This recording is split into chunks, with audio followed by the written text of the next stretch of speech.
नमस्कार, आप देख रहे हैं न्यूज़ 18 इंडिया। मैं हूं आपके साथ सपना शुक्ला। मॉस्को में आज इस्लामिक स्टेट ने खून की होली खेली है। 140 से ज्यादा लोगों को मौत के घाट उतार दिया गया।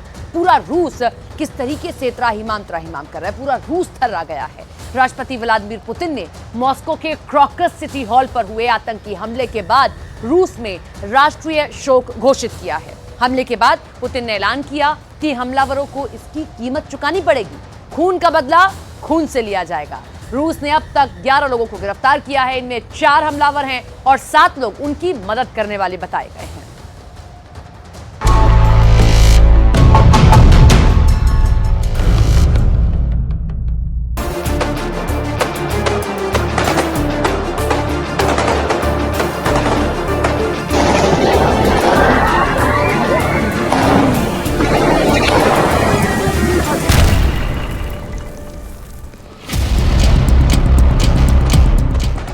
मॉस्को में जो हुआ वो रूस के अंदर 20 सालों में कभी नहीं हुआ था।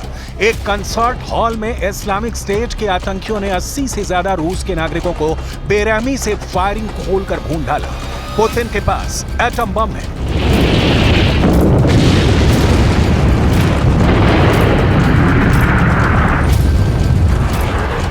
पुतिन के पास दुनिया की बेशकीमती महंगी मिसाइलें हैं।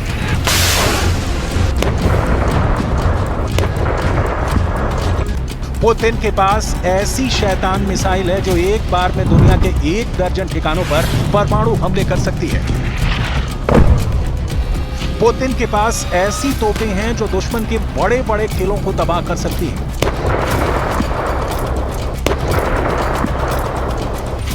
पुतिन के टैंकों का खौफ रूस के दुश्मनों को न जीने देता है न मरने देता है।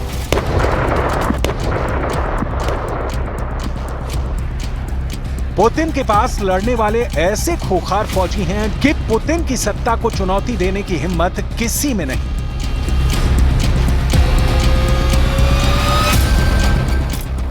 लेकिन एक आतंकवादी संगठन ने पुतिन का सारा गुरूर तोड़ दिया। इस्लामिक स्टेट खुरासान के आतंकियों ने रूस की पूरी सुरक्षा व्यवस्था को घुटनों पर ला दिया।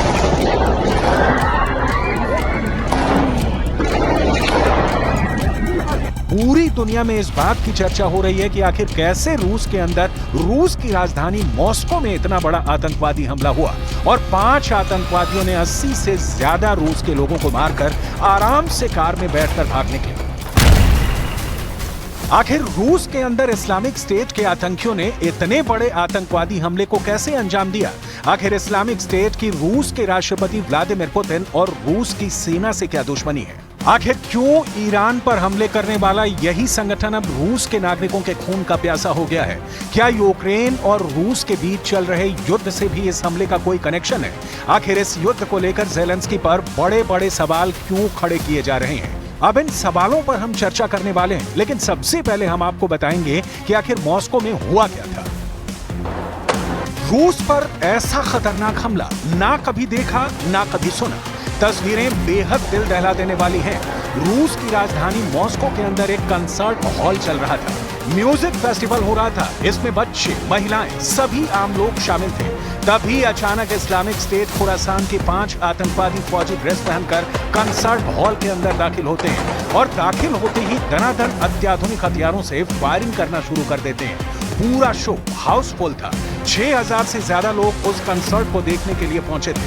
जब आतंकियों ने फायरिंग करना शुरू किया तब लोगों को भागने का ठिकाना नहीं मिला। हमलावरों ने पूरे कंसर्ट हॉल को आग लगा दी। हॉल में इतने जबरदस्त धमाके हुए कि पूरे इमारत की छत भर-भराकर नीचे गिर गई। Да, произошла трагедия. Мы здесь в Крокусе работают пожарные. Площадь возгорания очень заметная. Все остальное будет понятно после окончания работ пожарных и, соответственно, हॉल में कयामत टूटी हुई थी। लोग अपनी जान बचाने के लिए बिल्डिंग के टॉयलेट में जाकर और दूसरी जगहों पर छुप गए थे, लेकिन धुआं इतना जोर का उठा कि बहुत सारे लोग दम घुटने की वजह से बहुत बेरहमी से मारे गए। Следователи также уже приступили к работе с подозреваемыми в совершении преступления, которые были задержаны спецслужбами и правоохранительными органами в Брянской области недалеко от границы с Украиной. Необходимую помощь окажем всем семьям в чью жизнь пришла страшная беда, раненым и пострадавшим. Выражаю глубокие, искренние соболезнования всем, кто потерял своих родных и близких. Вместе с вами скорбит вся страна, весь наш народ. 24 марта объявляю днем общенационального траура. यहाँ पर सबसे बड़ा सवाल रूस की सुरक्षा एजेंसियों पर खड़ा हो रहा है, क्योंकि रूस की सुरक्षा एजेंसियों को ना तो इस बात की भनक लगी कि इतना बड़ा आतंकवादी हमला हो सकता है और ना ही उन्होंने कोई सुरक्षा के उपाय किए। और सबसे बड़ी बात यह कि आतंकवादी बहुत आराम से लोगों को मारकर, मासूमों को गोली से छन्नी करके आसानी से कार में बैठ के निकल बैठे। कंसर्ट हॉल में जो सिक्योरिटी गार्ड मौजूद थे, उनके पास ना तो कोई बंदूक थी और ना ही उनके पास कोई रिवॉल्वर थी जिससे वो आतंकवादियों को रोकने में कामयाब हो पाते। सबसे हैरान करने वाली बात यह है कि रूस के अंदर सिक्योरिटी एजेंसियों से इतनी बड़ी चूक अमेरिका के द्वारा सावधान किए जाने के बाद भी हुई है। अमेरिका ने 1 महीने पहले ही रूस की सुरक्षा एजेंसी को यह सूचना दी थी कि खुफिया रिपोर्ट्स हैं कि अफगानिस्तान में एक्टिव इस्लामिक स्टेट के आतंकवादी रूस के भीड़ भाड़ वाले इलाकों को बहुत बड़े आतंकवादी हमले की प्लानिंग बना रहे हैं। अमेरिका ने रूस के अधिकारियों को तो इस बात की जानकारी दी थी। इसके अलावा रूस में मौजूद अमेरिका के दूतावास से भी अमेरिका के नागरिकों को अलर्ट जारी किया गया था कि आतंकवादी हमले से सावधान रहें और भीड़ भाड़ वाले इलाकों में जाने से बचें। रूस की सुरक्षा एजेंसी की इस लापरवाही ने रूस की सरकार को चौंका दिया है। अब रूस के सामने चुनौती यह है कि वो आतंकवादी हमला करने वालों को फौरन गिरफ्तार करे। रूस की सुरक्षा एजेंसियां इस वक्त मॉस्को की सुरक्षा के लिए जी जान लगाए हुए हैं। 11 लोगों को गिरफ्तार भी किया गया है और ऐसी संभावना बताई जा रही है कि गिरफ्तार लोगों में वो लोग भी शामिल हैं जिन्होंने कंसर्ट हॉल में घुसकर अंधाधुंध फायरिंग करके 80 से ज्यादा लोगों को मार दिया और 150 से ज्यादा लोगों को घायल कर दिया। Проводится осмотр помещений концертного зала и изъятие вещественных доказательств, изучаются записи с камер видеонаблюдения, ведется работа с потерпевшими, назначены и проводятся баллистическая, генетическая и дактилоскопическая экспертизы по вещественным доказательствам, оставленным террористами на месте преступления. Это автоматическое оружие и боеприпасы. इस्लामिक स्टेट खुरासान आखिर क्या है, इसको समझना भी जरूरी है। खुरासान नाम उस क्षेत्र के पुराने शब्द पर रखा गया है जिसमें ईरान, तुर्कमेनिस्तान और अफगानिस्तान के कुछ हिस्से शामिल हैं। यह आतंकी संगठन 2014 के अंत में पूर्वी अफगानिस्तान में उभरा, जिसने तेजी से अत्यधिक क्रूरता कर पूरी दुनिया को चौंका दिया। इस्लामिक स्टेट आतंकवादी संगठन की एक ब्रांच के रूप में काम करने वाले ISIS-K ने अफगानिस्तान में अमेरिका की सेना ने भारी नुकसान पहुंचाया था। अमेरिका ने कहा था कि साल 2021 में देश से अमेरिकी सैनिकों की वापसी के बाद से अफगानिस्तान में इस्लामिक स्टेट खुरासान जैसे आतंकी संगठनों के खिलाफ खुफिया जानकारी विकसित करने की उसकी ताकत में कमी आई है। हालांकि फिर भी अमेरिका को मॉस्को अटैक की जानकारी पहले ही लग गई थी। इस्लामिक स्टेट खुरासान का अफगानिस्तान के अंदर और बाहर मस्जिदों में हमलों का खतरनाक इतिहास रहा है।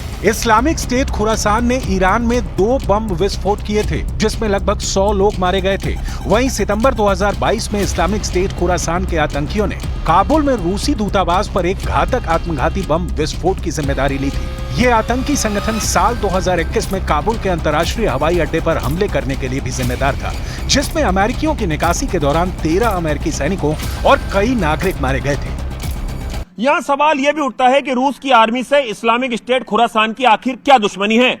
इस्लामिक स्टेट रूस के राष्ट्रपति पुतिन का जमकर विरोध करता है, क्योंकि पुतिन ने साल 2015 में हस्तक्षेप करके विपक्ष और इस्लामिक स्टेट के खिलाफ राष्ट्रपति अल असद का समर्थन करके सीरिया के गृहयुद्ध में अल असद को निर्णायक जीत दिलवा दी थी। यहां नोट करने वाली बात यह भी है कि इस्लामिक स्टेट एक सुन्नी बाहुल संगठन है और अल असद शिया मुस्लिम।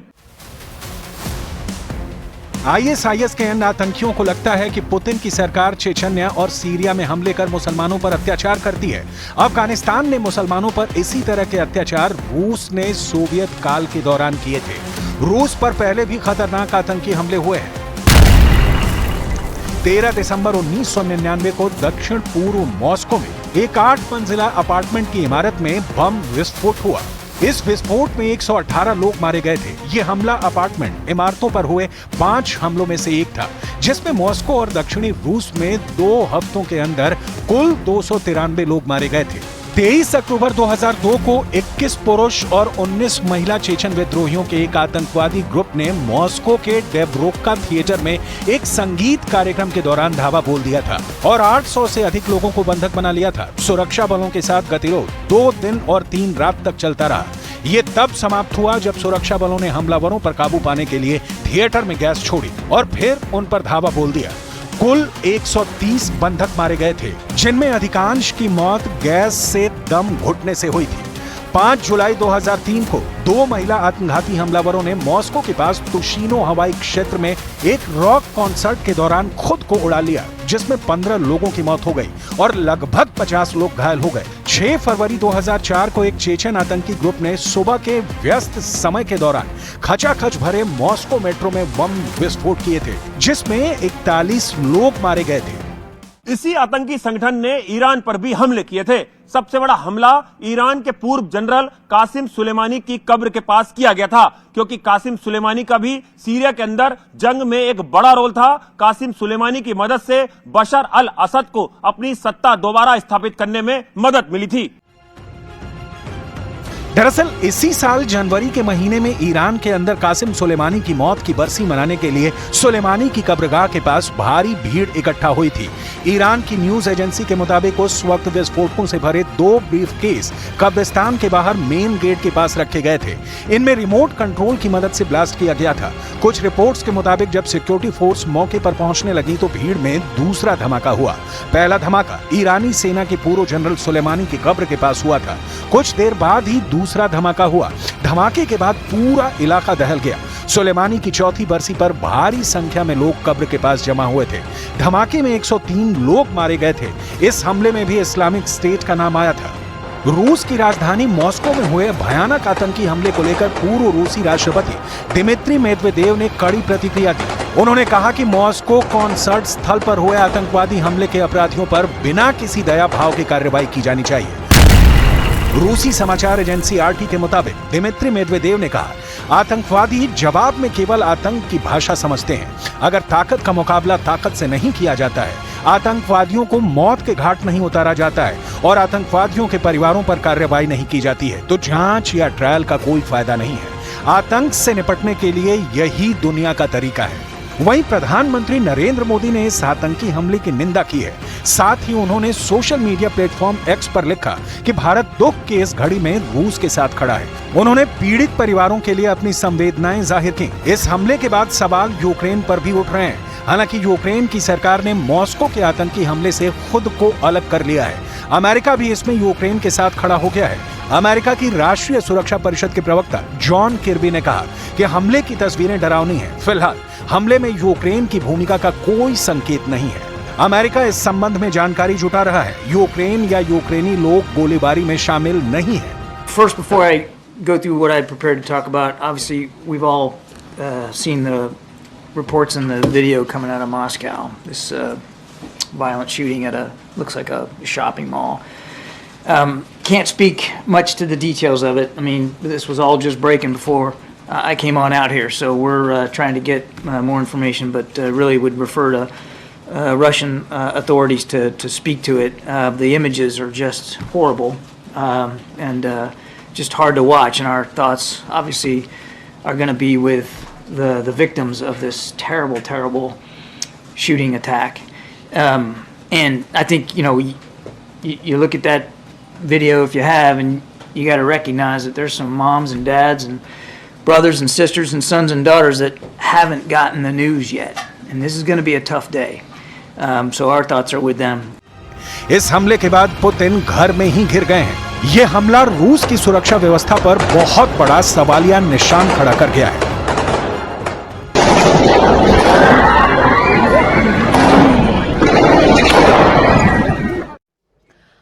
अरविंद केजरीवाल की पत्नी सुनीता केजरीवाल ने आज एक वीडियो संदेश जारी किया। इस संदेश से एक बात तो क्लियर निकलकर सामने आई कि अरविंद केजरीवाल इस्तीफा तो नहीं देने वाले हैं। जेल से ही सही, दिल्ली सरकार अरविंद केजरीवाल के अंडर ही चलने वाली है। जिस तरह से सुनीता केजरीवाल ने मोर्चा संभाला वो बहुत अहम है। 23 मार्च को वीडियो संदेश जारी करने के लिए क्यों चुना गया? विक्टिम कार्ड चलते हुए क्या अरविंद केजरीवाल ने भविष्य की राजनीति का सिग्नल दे दिया है?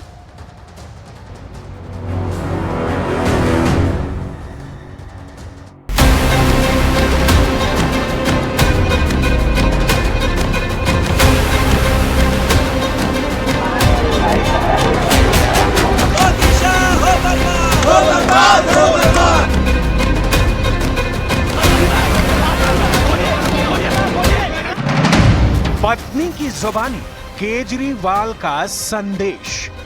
आपके बेटे और आपके भाई अरविंद केजरीवाल जी ने जेल से आपके लिए संदेश भेजा है।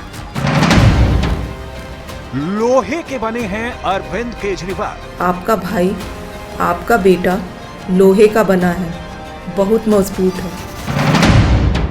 विपक्ष का प्रहार, भ्रष्टाचार से सुख होगा।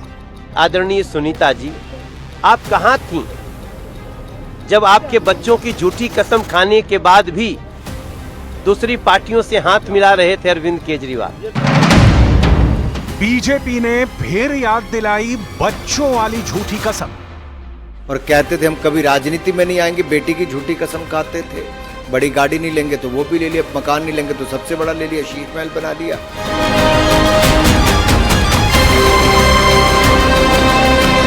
शराब घोटाले का इमोशनल चैप्टर शुरू हो गया है। एक तरफ फ्रंट फुट पर अरविंद केजरीवाल की पत्नी सुनीता केजरीवाल हैं, तो दूसरी तरफ विपक्ष ने भी मोर्चा संभाल लिया है। केजरीवाल ईडी की हिरासत में हैं, 6 दिन की रिमांड पर हैं, लेकिन उनका आगे का प्लान क्या है? केजरीवाल क्या करने जा रहे हैं? दिल्ली का अगला सीएम कौन होगा? और केजरीवाल बीजेपी को क्या मैसेज देना चाहते हैं? ये सुनीता केजरीवाल ने साफ कर दिया है। अरविंद केजरीवाल ने गिरफ्तारी के बाद देश के नाम चिट्ठी लिखी। इस पत्र को पढ़ते हुए उनकी पत्नी सुनीता केजरीवाल ने वीडियो बयान जारी किया। इसमें उन्होंने साफ कर दिया है कि अरविंद केजरीवाल जेल से ही सरकार चलाने के मूड में हैं। अरविंद केजरीवाल के लेटर को पढ़ते हुए सुनीता कई बार इमोशनल हो गईं। अरविंद केजरीवाल के आधिकारिक एक्स हैंडल से जारी वीडियो में सुनीता केजरीवाल ने कहा, मेरे प्यारे देशवासियों, मुझे कल गिरफ्तार कर लिया गया। मैं अंदर रहूं या बाहर, हर पल देश की सेवा करता रहूंगा। मेरी जिंदगी का एक एक पल देश के लिए समर्पित है। मेरे शरीर का एक एक कतरा देश के लिए है। इस पृथ्वी पर मेरा जीवन ही संघर्ष के लिए हुआ है। आज तक बहुत संघर्ष किए, आगे भी मेरी जिंदगी में बड़े बड़े संघर्ष लिखे हैं। इसीलिए ये गिरफ्तारी मुझे अचंभित नहीं करती। आपसे मुझे बहुत प्यार मिला है। पिछले जन्म में ज़रूर मैंने बहुत पुण्य किए होंगे जो मैं भारत जैसे महान देश में पैदा हुआ। हमें मिलकर फिर से भारत को महान बनाना है, दुनिया का सबसे शक्तिशाली और नंबर 1 देश बनाना है। भारत के अंदर और बाहर ढेरों ऐसी शक्तियां हैं जो भारत को कमज़ोर कर रही हैं। सुनीता केजरीवाल के संदेश वाले वीडियो में खास बात यह थी कि वो उसी कुर्सी पर बैठी थीं जहां कभी केजरीवाल बैठते थे। बैकग्राउंड में बाबा साहेब भीमराव अंबेडकर और शहीद-ए आजम की तस्वीरें दिख रही थी। कैमरे के फ्रेम में तिरंगा भी दिख रहा था। दिल्ली वालों को केजरीवाल का मैसेज दे रही सुनीता ने आगे जो कहा उस पर ध्यान दीजिए। हमें सचेत रहकर इन शक्तियों को पहचानना है, इन शक्तियों को हराना है।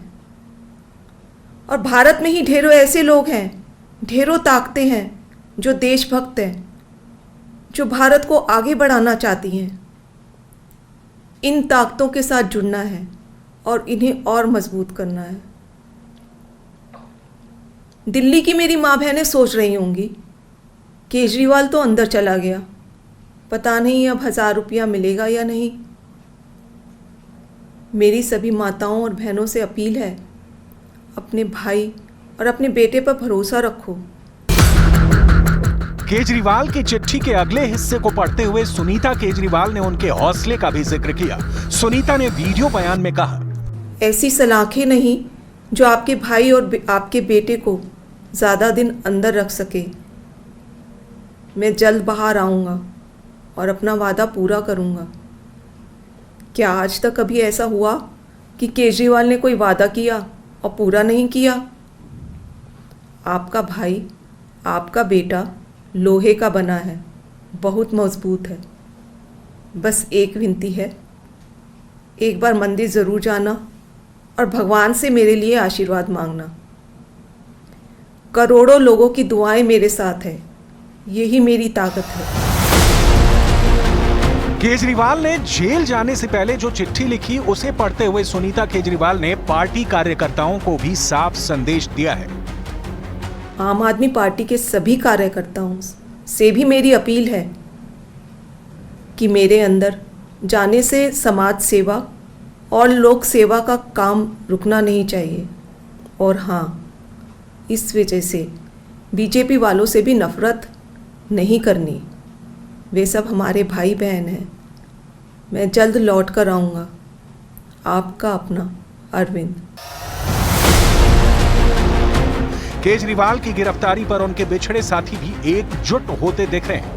राजनीतिक कार्यकर्ता और स्वराज इंडिया के संस्थापक योगेंद्र यादव ने कुछ मुद्दों पर केजरीवाल से असहमति का इजहार करते हुए उनकी गिरफ्तारी के तरीके पर ऐतराज जताया है। उधर कभी केजरीवाल के साथी रहे वरिष्ठ वकील प्रशांत भूषण ने केजरीवाल के खिलाफ मामले के आधार पर सवाल उठाते हुए कहा कि वो किसी सरकारी गवाह के बयान पर भरोसा कर रहे हैं जो एक कंपनी का अधिकारी था। केजरीवाल के समर्थन में प्रदर्शन और धरनों का दौर जारी है। उधर ईडी हिरासत में केजरीवाल से पूछताछ कर रही है। वहीं बीजेपी केजरीवाल पर प्रहार करने से पीछे नहीं हट रही। बीजेपी प्रवक्ताओं के साथ केंद्रीय मंत्रियों ने भी केजरीवाल के शराब घोटाले पर जोरदार हमले शुरू कर रखे हैं। शराब आम आदमी पार्टी को कहां तक ले डूबेगी और शराब से इनको क्या क्या फायदा मिला है। शराब के व्यापारियों से, चाहे वो ठेके वाले हो या नकली शराब वाले हो, ये आम आदमी पार्टी का इनसे क्या संबंध है। नशे के व्यापारियों से, शराब के व्यापारियों से, लोगों की जान लेने वाले और राज्य के लोगों को हर मोहल्ले में ठेका खोलने वाले, इनके साथ इस भ्रष्ट आम आदमी पार्टी का क्या रिश्ता है। आदरणीय सुनीता जी, आप कहां थीं जब आपके बच्चों की झूठी कसम खाने के बाद भी दूसरी पार्टियों से हाथ मिला रहे थे अरविंद केजरीवाल? आप कहां थीं जब गाड़ी नहीं लेने, बंगला नहीं लेने के कहने के बाद भी राजमहल बना रहे थे? आदरणीय सुनीता जी, आप उसी घर में प्रवेश कर रही थी जहां बंडल के बंडल नोट आ रहे थे। आप एक बार भी प्रेस कॉन्फ्रेंस कर देती ना तो दिल्ली की जनता आपको धन्यवाद देती, मगर अब न तो आपसे और न तो अरविंद केजरीवाल से किसी से दिल्ली की जनता का कोई सहानुभूति नहीं है। बीजेपी की तरफ से शराब घोटाले में केजरीवाल को सरगना बताया जा रहा है, लेकिन अरविंद केजरीवाल हैं कि जेल से ही सरकार चलाने के प्लान पर आगे बढ़ रहे हैं, क्योंकि किसी भी मुख्यमंत्री को गिरफ्तारी पर इस्तीफा देने की कोई मजबूरी नहीं। कानून के जानकारों का मानना है गिरफ्तारी होने को दोष सिद्धि नहीं माना जा सकता है। ऐसे हालात में किसी भी मुख्यमंत्री की गिरफ्तारी होने पर तुरंत उनका पद नहीं जा सकता है। दूसरी तरफ एक्सपर्ट ये भी मानते हैं कि ये देखना होगा कि जेल से सरकार चलाना कितना प्रैक्टिकल होगा, साथ ही लोकतंत्र की परंपराओं के कितना अनुरूप होगा। जहां तक जेल से कैबिनेट मीटिंग और मंत्रियों के साथ मीटिंग का सवाल है, तो इसके लिए जेल प्रशासन की मंजूरी की आवश्यकता होगी। बिना जेल प्रशासन की मंजूरी से ऐसा संभव नहीं हो सकेगा। ऐसे में ये पूरी तरह से जेल अथॉरिटी पर निर्भर करेगा। ऐसे में अगर मुख्यमंत्री जेल से सरकार चलाना चाहेंगे और जेल अथॉरिटी इसके लिए इजाजत देगी तो ऐसा संभव हो सकता है। इसके साथ ही करप्शन केस में गिरफ्तारी के बाद मुकदमा चलाने के लिए गवर्नर की मंजूरी लेनी होती है। ऐसे में जेल से सरकार चलाना प्रैक्टिकली कितना संभव होगा, इसको लेकर दुविधा बरकरार है। ऐसे में काफी कुछ कोर्ट पर निर्भर करेगा, मगर आम आदमी पार्टी ने केजरीवाल के इस्तीफे से इनकार किया है। दिल्ली सरकार में मंत्री आतिशी ने कहा है कि केजरीवाल जेल के भीतर से ही सरकार चलाएंगे। अरविंद केजरीवाल जी दिल्ली के मुख्यमंत्री थे, दिल्ली के मुख्यमंत्री हैं और दिल्ली के मुख्यमंत्री रहेंगे। हमने शुरू से स्पष्ट किया है कि अगर जरूरत पड़ेगी तो अरविंद केजरीवाल जी जेल से सरकार चलाएंगे। कोई भी ऐसा कानून नहीं है जो उन्हें जेल से सरकार चलाने से प्रोहिबिट करता है। उनका कोई कन्विक्शन नहीं हुआ है, उनका कोई कन्विक्शन नहीं हुआ है। वो ही दिल्ली के मुख्यमंत्री रहेंगे। ये लड़ाई चलती रहेगी। कानून पर गौर करें तो सुप्रीम कोर्ट ने पिछले साल एक अर्जी पर सुनवाई करते हुए जो टिप्पणी की थी उसे भी जान लीजिए। सुप्रीम कोर्ट ने कहा था कि रिप्रेजेंटेशन ऑफ पीपल्स एक्ट में ऐसा कोई प्रावधान नहीं जो मंत्री या मुख्यमंत्री को गिरफ्तारी पर पद से इस्तीफा देना अनिवार्य करता हो। यानी कोई सीएम या मंत्री अगर जेल जाता है तो कानूनी तौर पर इस्तीफा देना अनिवार्य नहीं है। एक्ट में सजायाफ्ता को 6 साल तक चुनाव लड़ने पर बैन है, लेकिन कोई आरोपी है और जेल में भी है तो वो एमपी और एमएलए का चुनाव लड़ सकता है। जो चुनाव लड़ सकता है वो जेल में रहते मंत्री भी रह सकता है। 28 मार्च को केजरीवाल की अगली पेशी है। पेशी में उनका भविष्य तय होना है। साथ ही यह भी तय होगा कि लोकसभा चुनाव में केजरीवाल की पार्टी को इस गिरफ्तारी का फायदा मिलता है या नुकसान। फिलहाल तो आम आदमी पार्टी को सदमा लगा है, इसलिए आम आदमी पार्टी ने ऐलान किया कि सीएम केजरीवाल के विरोध में होली नहीं मनाएगी। दिल्ली के मंत्री गोपाल राय ने शुक्रवार को कहा कि 23 मार्च को पार्टी के नेता दिल्ली के शहीदी पार्क जाएंगे। उन्होंने कहा कि हम होली नहीं मनाएंगे, कि लोगों से देश को बचाने की अपील करेंगे। केजरीवाल की पार्टी उनकी गिरफ्तारी को कैश करने के मूड में है, तो वहीं बीजेपी इस गिरफ्तारी को क्रांतिकारी पार्टी के पतन का काउंटडाउन मानकर चल रही है। 28 तारीख अब सबसे अहम है, जिस दिन केजरीवाल की पेशी होगी।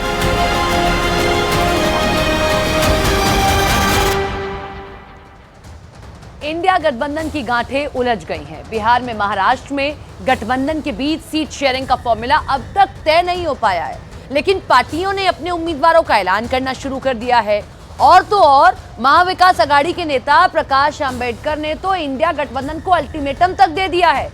सवाल ये कि इंडिया गठबंधन का फंसा पेच क्या वक्त रहते सुलझ पाएगा, क्योंकि मोदी से मुकाबला करना है तो फैसले तेजी से लेने होंगे। और इंडिया गठबंधन का हाल है कि अब तक बात सीट बंटवारे पर ही अटकी हुई है।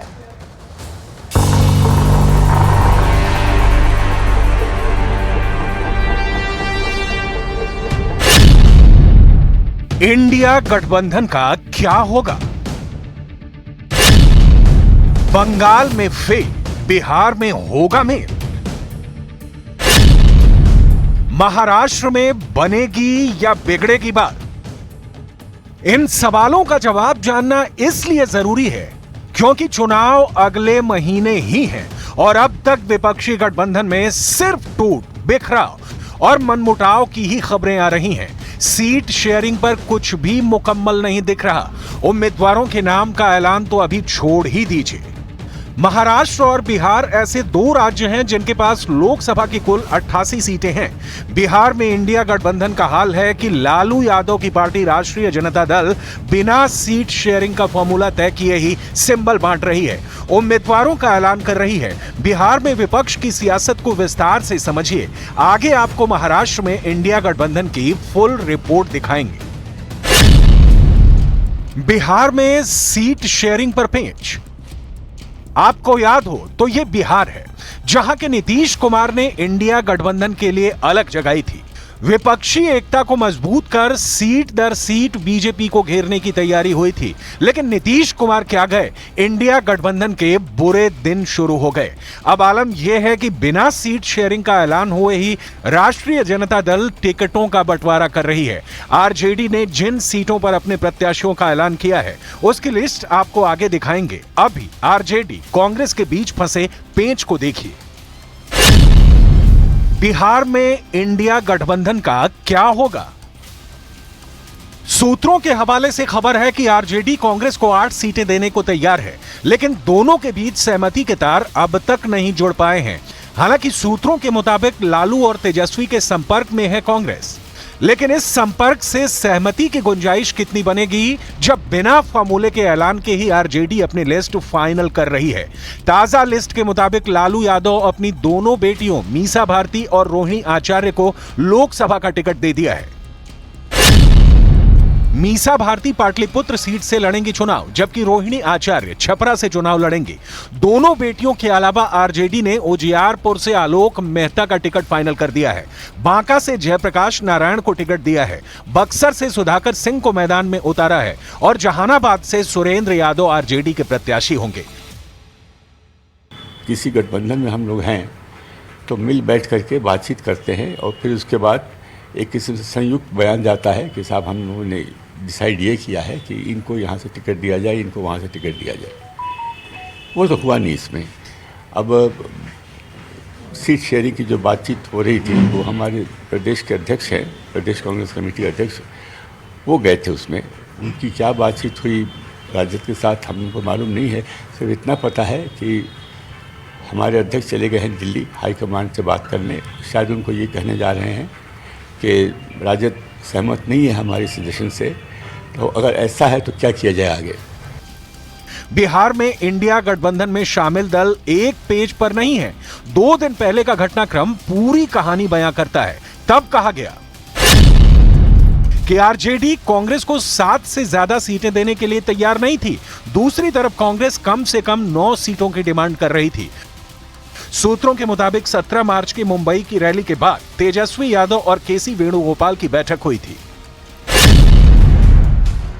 बैठक में तेजस्वी ने कांग्रेस को 8 लोकसभा सीटें देने का प्रस्ताव दिया। इस पर वेणुगोपाल ने कम से कम 9 सीटें देने की डिमांड की। केसी वेणुगोपाल का तर्क था कि 2019 में कांग्रेस 9 सीटों पर लड़ी थी। 2019 में कांग्रेस 1 सीट जीती भी और आरजेडी का खाता भी नहीं खुला।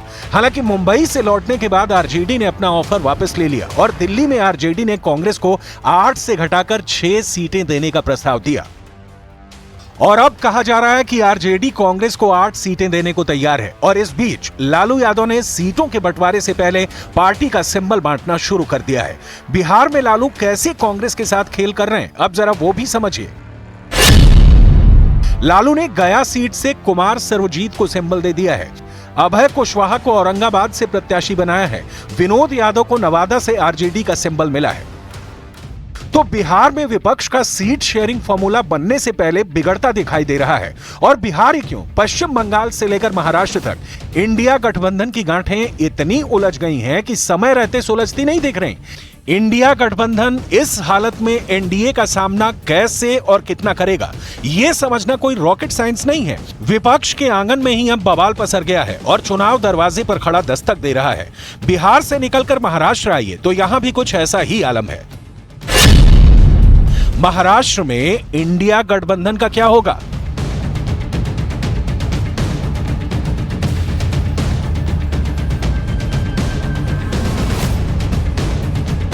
महाराष्ट्र में महाविकास आघाड़ी में शामिल प्रकाश अंबेडकर ने महाविकास आघाड़ी से नेताओं को सीट शेयरिंग के लिए अल्टीमेटम दे दिया है। प्रकाश अंबेडकर ने महाविकास आघाड़ी के नेताओं पर झूठ बोलने का आरोप लगाते हुए कहा कि अगर 26 मार्च तक महाविकास आघाड़ी का कोई जवाब नहीं आया तो 27 मार्च को अपनी पार्टी के प्रत्याशियों की घोषणा कर देंगे। प्रकाश अंबेडकर ने कहा कि महाविकास आघाड़ी में सीट शेयरिंग 3 पार्टियों के चलते फंसी हुई है, इसमें उनका कोई रोल नहीं है। प्रकाश अंबेडकर ने कहा कि महाविकास आघाड़ी की पार्टियों के बीच 15 सीटों को लेकर विवाद चल रहा है। बात उनके माध्यम से जो हम लोग को विवरण मिला है वो ये है कि कांग्रेस और शिवसेना उद्धव ठाकरे इनमें 10 सीटें जो है उस पर तालमेल नहीं है। 5 सीटें ऐसी है कि जिस पर एनसीपी, कांग्रेस और शिवसेना इनका तालमेल नहीं है। तो 15 सीटों का उनका ही मामला है। तो जब उनका ही मामला नहीं है तो हमारी बात तो आती ही नहीं है। हम महाविकास आघाड़ी के घटक भी नहीं है। हमको तो न्योता दिया था बातचीत के लिए, हम बातचीत के लिए गए। लेकिन जब उनका ही मामला फंसा हुआ है तो वो हमको क्यों दोष दे रहे? 2.5 साल से जब आप इकट्ठा बैठकर अपने सीटों का चयन नहीं कर रहे हो तो दूसरों के क्यों कीचड़ उठा रहे हो? इस बीच महाराष्ट्र की सांगली सीट को लेकर उद्धव गुट और कांग्रेस के बीच टकराव और बढ़ गया है। सांगली सीट से उद्धव ठाकरे ने चंद्रहार पाटिल को उम्मीदवार घोषित कर दिया है, जिससे कांग्रेस बेहद नाराज है क्योंकि सांगली सीट कांग्रेस की परंपरागत सीट मानी जाती है और वो इससे पीछे हटने को तैयार नहीं।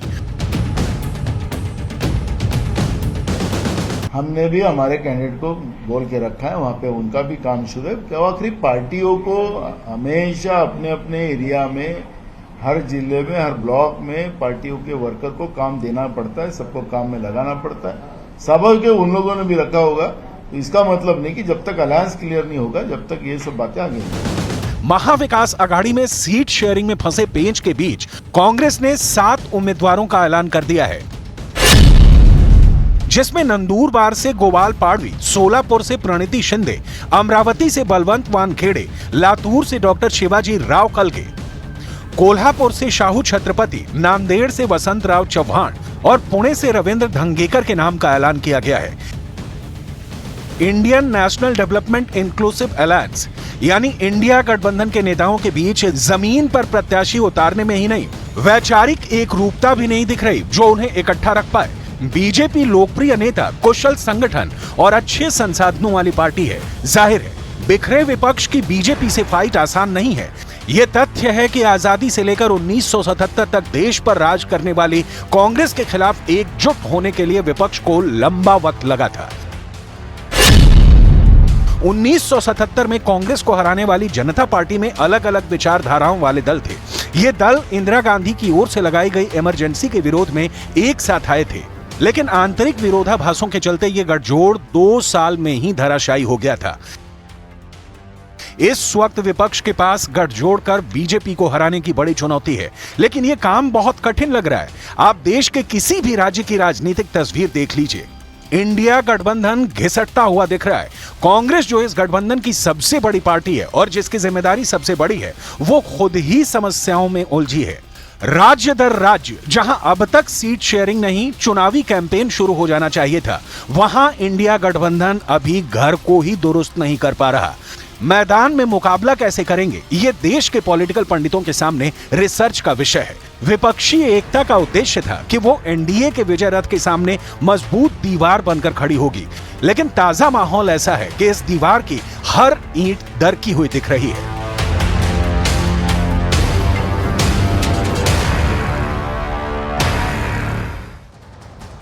भारत के चुनावों पर पूरी दुनिया की नजरें लगी हुई हैं। भारत के लोकतंत्र की तारीफ पूरी दुनिया में की जाती है। दुनिया के सबसे बड़े चुनाव भारत में होने जा रहे हैं और इस दौरान एक बार फिर लोग मोदी की तरफ जाते हुए दिख रहे हैं। न सिर्फ भारत बल्कि पूरी दुनिया में चर्चा हो रही है कि मोदी तीसरे टर्म में आएंगे या नहीं। लेकिन इन सवालों से भी आगे बढ़कर मोदी ने पीएमओ को यह जिम्मा दे दिया है कि मोदी 3.0 के अगले 100 दिनों का पूरा कार्यक्रम तय कर रहे हैं। बिल्कुल साफ है कि मोदी आत्मविश्वास से भरे हुए हैं। नई दिल्ली से न्यूयॉर्क तक मोदी की इस लोकप्रियता के कई मायने निकाले जा रहे हैं।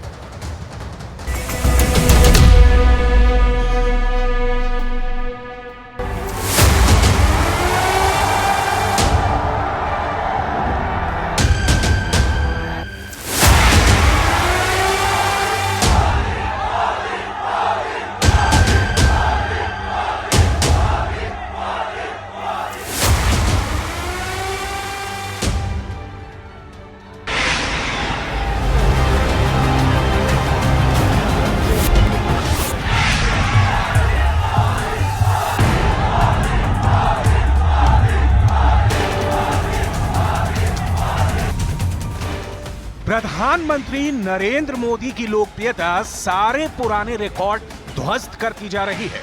देश के अंदर चुनावी रैलियों में प्रधानमंत्री नरेंद्र मोदी की एक झलक के लिए लोग बड़े बड़े खतरे मोल लेने को तैयार हो जाते हैं। आज मोदी एक ऐसा नाम बन चुके हैं जिनकी चर्चा हर जुबान पर है।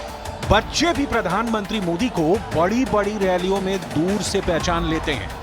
प्रधानमंत्री ने जनता के साथ एक लीडर के तौर पर जो संवाद और संपर्क स्थापित किया है, वो भारत की राजनीति में भी अभूतपूर्व है। नौजवान भी बोल रहा है, बुजुर्ग भी बोल रहे हैं, महिलाएं भी बोल रही हैं, शहर वाले भी बोल रहे हैं, किसान भी बोल रहा है, मजदूर भी बोल रहा है। अब की बार 400 पार, अब की बार। हिंदुस्तान के गली मोहल्लों से लेकर दुनिया के बड़े बड़े शहरों में वॉशिंगटन, न्यूयॉर्क, लंदन, पेरिस, हर जगह मोदी के दीवाने मौजूद हैं। अंतर्राष्ट्रीय सम्मेलनों में प्रधानमंत्री मोदी का जलवा देखने लायक होता है। दुनिया के सबसे शक्तिशाली देश का सबसे शक्तिशाली व्यक्ति अमेरिका के राष्ट्रपति जो बाइडेन भी कई बार खुद प्रधानमंत्री मोदी से मिलने के लिए आते हैं। ऐसी लोकप्रियता भारत के 70 सालों के राजनीतिक इतिहास में अब तक देखने को नहीं मिली है। प्रधानमंत्री मोदी ने भारत को जिस तरह पूरी दुनिया के सामने एक ताकतवर अंदाज में पेश किया, उसने भारत के सांस्कृतिक वर्चस्व को पूरी दुनिया में स्थापित करने में अहम भूमिका निभाई है। और आप देख सकते हैं किस तरीके से प्रधानमंत्री का ये पारंपरिक वेशभूषा भी आपको दिखाई देगी। समय समय पर प्रधानमंत्री किसी ग्राउंड से जुड़े हुए हैं वो भी दिखाते रहे हैं। इटली की प्रधानमंत्री जॉर्जिया मेलोनी के बयान हो या फिर ऑस्ट्रेलिया के प्रधानमंत्री एंथोनी एल्बनीज का भारत के अंदर होली के उत्सव में हिस्सा लेना हो, ये सब भारत के प्रधानमंत्री और भारत की विदेश नीति की बढ़ती हुई धमक का कूटनीतिक परिणाम है। प्रधानमंत्री नरेंद्र मोदी की सर्वसमावेशी लोकप्रियता का ताजा उदाहरण एक बार फिर उस वक्त सामने आया जब प्रधानमंत्री मोदी ने पुतिन से भी बात की और उसके बाद पुतिन के कट्टर दुश्मन ज़ेलेंस्की से भी बात की। और ज़ेलेंस्की पुतिन दोनों ने अपने देश में मोदी को आने का निमंत्रण दे दिया। ये भारत की आजाद शत्रु विदेश नीति है जिसमें दुश्मन कोई नहीं है। प्रधानमंत्री नरेंद्र मोदी ने रूस के राष्ट्रपति व्लादिमीर पुतिन को फोन करके चुनाव जीतने की बधाई दी। इस दौरान दोनों नेताओं ने रूस यूक्रेन जंग पर चर्चा की। पीएम मोदी ने जंग पर भारत का रुख दोहराते हुए कहा कि कूटनीति और बातचीत के जरिए मसले का हल निकाला जाना चाहिए। इसके चंद घंटे बाद ही प्रधानमंत्री मोदी ने यूक्रेन के राष्ट्रपति वोलोदिमीर ज़ेलेंस्की को भी फोन किया। उन्होंने यूक्रेनी राष्ट्रपति से भी बातचीत के जरिए जंग का हल निकालने को कहा। प्रधानमंत्री नरेंद्र मोदी एक बार फिर दुनिया के सबसे लोकप्रिय नेता साबित हुए हैं। अमेरिकी एजेंसी मॉर्निंग कंसल्ट की 2024 की पहली तिमाही के world leader approval rating report जो जारी हुई है उसके मुताबिक भारत में, ये ग्राफ आप देखिए और इसके जरिए आप समझिए, भारत में 76% लोग प्रधानमंत्री नरेंद्र मोदी के कामकाज से संतुष्ट हैं। इस सूची में प्रधानमंत्री नरेंद्र मोदी के बाद आते हैं आंद्रेस लोपेज, मेक्सिको के राष्ट्रपति हैं, 65% कहते हैं वो भी ठीक कामकाज कर रहे हैं दूसरे नंबर पर। तीसरे नंबर पर आते हैं हार्बर मिलेई जो कि अर्जेंटीना के राष्ट्रपति हैं, 63% लोग उनके कामकाज से संतुष्ट हैं। इसके बाद में नाम आता है डोनाल्ड टस्क का जो कि पोलैंड के प्रधानमंत्री हैं, 52% लोग उनके कामकाज से संतुष्ट दिखाई दे रहे हैं। वहीं वियोला पेट्रिशिया आमर्दे जो कि स्विट्जरलैंड के राष्ट्रपति हैं, 51% लोग उनके कामकाज से संतुष्ट हैं। लेकिन इस ग्राफ को देखने के बाद एक चीज आप समझ जाएंगे कि प्रधानमंत्री नरेंद्र मोदी से सबसे ज्यादा लोग ऐसे हैं जो उनके कामकाज से, उनकी गारंटी से खुश हैं, संतुष्ट हैं। अमेरिकी data intelligence firm the morning consult के सर्वे में प्रधानमंत्री नरेंद्र मोदी 4 साल से लगातार पहले नंबर पर बने हुए हैं। मई 2020 में मोदी 84% लोकप्रियता के साथ टॉप पर थे। सितंबर 2021 में मोदी को फिर से लोकप्रिय नेता का दर्जा मिला। इस बार पीएम मोदी की अप्रूवल रेटिंग 70% थी। जनवरी 2022 में दुनिया भर में 71% लोगों की पसंद के साथ पीएम मोदी दुनिया के सबसे लोकप्रिय नेता बने थे। अगस्त 2022 में हुए सर्वे में भी पीएम मोदी अप्रूवल रेटिंग 75% पाकर टॉप पर बने हुए थे। इस बार दिसंबर 2023 में प्रधानमंत्री नरेंद्र मोदी को सबसे अधिक 76% अप्रूवल रेटिंग मिली है और 2024 की पहली तिमाही के लिए world leader approval rating report में 78% लोगों ने प्रधानमंत्री मोदी को समर्थन दिया है। इस सर्वे के नतीजों के बाद भारत की बढ़ती हुई साख से ईर्ष्या करने वाले कई मीडिया संस्थानों को लताड़ते हुए नॉर्वे के पूर्व मंत्री एरिक सोलहेम ने कहा कि नरेंद्र मोदी से पश्चिमी मीडिया भले ही कितनी भी ईर्ष्या करता हो, लेकिन 78% की अतुलनीय अप्रूवल रेटिंग के साथ पीएम मोदी फिर से दुनिया के सबसे लोकप्रिय नेता साबित हुए हैं। यही समय है कि अब पश्चिमी मीडिया को भारत और प्रधानमंत्री नरेंद्र मोदी को लेकर सकारात्मक कवरेज शुरू करना चाहिए। आज भारत चीन से आंख मिलाकर बातें करता है। रूस जैसा दोस्त भारत के साथ है। भारत यूक्रेन और फिलिस्तीन जैसे मुल्कों का मददगार है। तुर्की जैसे देशों के संकट का साथी है। अरब मुल्कों में सबसे जिगरी मोदी की दोस्ती है। पाकिस्तान का हाल यह बताता है कि भारत से दुश्मनी कितनी भारी है। महज 10 वर्षों की सरकार में प्रधानमंत्री नरेंद्र मोदी ने कर दिखाया है। मोदी ने इसे मुमकिन बनाया है अपने दृढ़ संकल्प से, उनकी दूरदृष्टि से, जिनकी अगुवाई में भारत बढ़ रहा है। भारत का दबदबा बढ़ता जा रहा है। यही वजह है कि रूस के राष्ट्रपति व्लादिमीर पुतिन भी रूस की धरती से मोदी की गारंटी की बात करते हैं।